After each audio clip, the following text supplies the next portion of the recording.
আল্লাহর নবী বলছে, নাফরমান উম্মত শুনো, কবরে প্রথম মিনিটে তুমি যদি প্রশ্নের জবাব দিতে না পারো, তাহলে কবর প্রথম মিনিটে তোমারে রাখবার পরে ফেরেশতা চলে যাওয়ার সাথে সাথে কবরের ডান পাশের মাটি তোমারে বাম দিকে এইভাবে চাপ দিবে, বাম দিকে চাপ দিবে হাত্তা তাখতালিফা আদলাহু।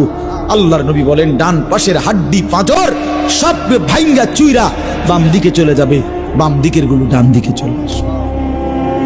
এই জন্য আল্লাহ তাআলা বলছে, বান্দা যদি পাত্তা না দাও, মনে রেখো আমার আযাব বড় ভয়ানক।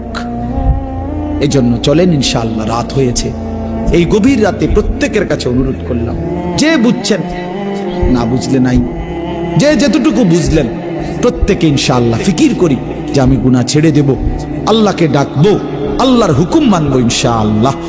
হোঁচট খাইতেই পারে মানুষ, চলতে গিয়ে মানুষ পিছলা খায়, বলে কি পিছলা খায় হইয়া দাঁড়ায় না, না ফিরেই থাকে, তো এইটা তো উচিত, ভুল হয়। চলার পথে অনেক দিন চোখ নামায় রাখছি, আজ হয়তো নারীর প্রতি নজর পড়ে গেছে, হ্যাঁ ভুল হইতেই পারে, সবসময় সত্য বলার চেষ্টা করি, আজ হয়তো একটা ভুল বলে ফেলছি, মিথ্যা বলে, হতেই পারে, কিন্তু লাগাতার মিশা কথা, কথা বুঝছেন আমার কথাটা, প্রত্যেকদিন মিশা কথা, প্রতিদিন বুঝি মানুষের সুদ খায়, প্রতিদিন বুঝি ওজনে কম দেয়, প্রতিদিন বুঝি কাস্টমারের ঠকা, এটা কি মুসলমান?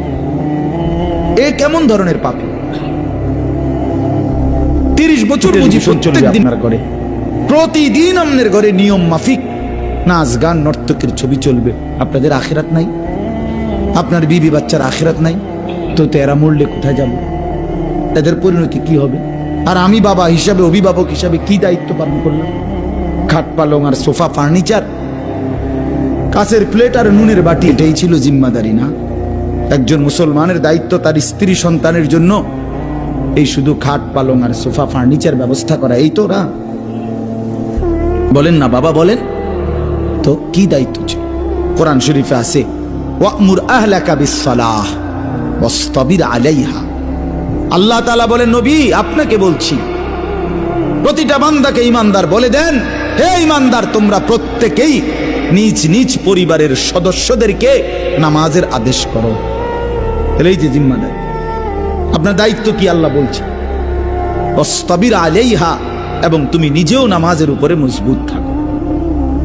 তো বাত্তরকারী আল্লাহ বলে, লা নাসআলুকা রিজকা, তোমাদেরকে রিজিক দেওয়ার জন্য আমি তোমাদের কারো সাহায্য আমার লাগবে না। নাহনু নারযুকুকা, আমি একাই সকলকে রিজিক দেব। কি সুন্দর কথা, মানে বিষয়টা আমি দেখব, ভাতের ফিকির আমি করব, রিজিকের ফিকির আমি করব, তুমি সেজদার ফিকির করো, স্ত্রী সন্তানের ইবাদতের ফিকির তুমি করো, ওদের বাত্তরকারীর ফিকির আমি করো। ওমা কুন্না আনিল খালকি গাফিলিন, আল্লাহ বলে, বান্দা আমি আমার একটা সৃষ্টির ব্যাপারে 1 সেকেন্ডের জন্য গাফিল নই। সাতবক জমিনের নিচে যেই পিঁপড়া হাঁটে, 7 আসমানের উপরে যেই ফেরেশতা হাঁটে, আমি দুইটাকেই সমান নজরে দেখি, একই মুহূর্তে দেখি, একই মুহূর্তে দেখি। হিমালয়ের চূড়ায় আমি যখন আমার সৃষ্টি মাখলুকের রিজিক পৌঁছাই, আটলান্টিক মহাসাগরের গভীরেও তখনই রিজিক পৌঁছাই। আমি আল্লাহ, তুমি আমার কি মনে করছো?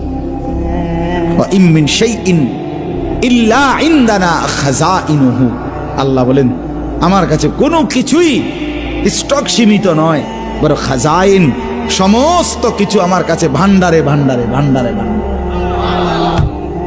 ভান্ডারে ভান্ডারে। তুমি মনে করছিল নাকি তাড়াতাড়ি আইয়ে সিরিয়ালে দাঁড়ানোলে শেষ? এগো না না, ওমা নুনাজ্জিলুহু ইল্লা বিকদারিন মালুম, আল্লাহ বলেন আছে তো আমার কাছে ভান্ডারে ভান্ডারে, কিন্তু আমি নাজিল করি পরিমাণ মতো করে, একসাথে সব না, পরিমাণ করে। বুঝেন নাই? আমি বুঝে কই, মনে করেন আমরা যে অনেক মানুষের চিন্তা, বয়স্ক মাঝ বয়সী লোকের, আরে আমি থাকতে যদি গদ দুয়ার টাকা পয়সা বাহির করে দিয়ে যেতে না পারি, ফোলাগারে বিদেশ পাঠাইয়া যেমনে পারি, সুদে পারি, কিস্তিতে পারি, হ্যাঁ আমি থাকতে যদি জিফুতের লেগে কিছু গদ দুয়ার টাকা পয়সার ব্যবস্থা করে দিয়ে যাইতে না পারি, আমি মূল্যে আহারে তারা কিনব। অনেক মানুষের এটা চিন্তা না? আমি মরলে তারা কিরব না, আমনে মরলে তারা সবাই ক্ষুধা বহন খাইব। আমনে মরলে পৃথিবীতে ভাত বন্ধ। না না না, এই শেষ ভাত আমনের আমলে, এরপরে শুধু বন দিয়ে আর চা দিয়ে ভিজে খাইব সবাই। হাবটাই শুধু একবার খাওয়ান না, ওনার আমলেই শুধু পৃথিবীতে কাম কাজ আর সব বন্ধ। এরপরে তা আল্লাহ তাআলা বলেন, বান্দা আচ্ছা তুমি যে এই যে চিন্তা করতেছ, আপনি এবার আমি একটা বলি তো, আল্লাহর এই আয়াতের ব্যাখ্যা বোঝানোর জন্য বলতেছি। আর এখন আমার ঘরে আমার স্ত্রী আর আমার ছেলে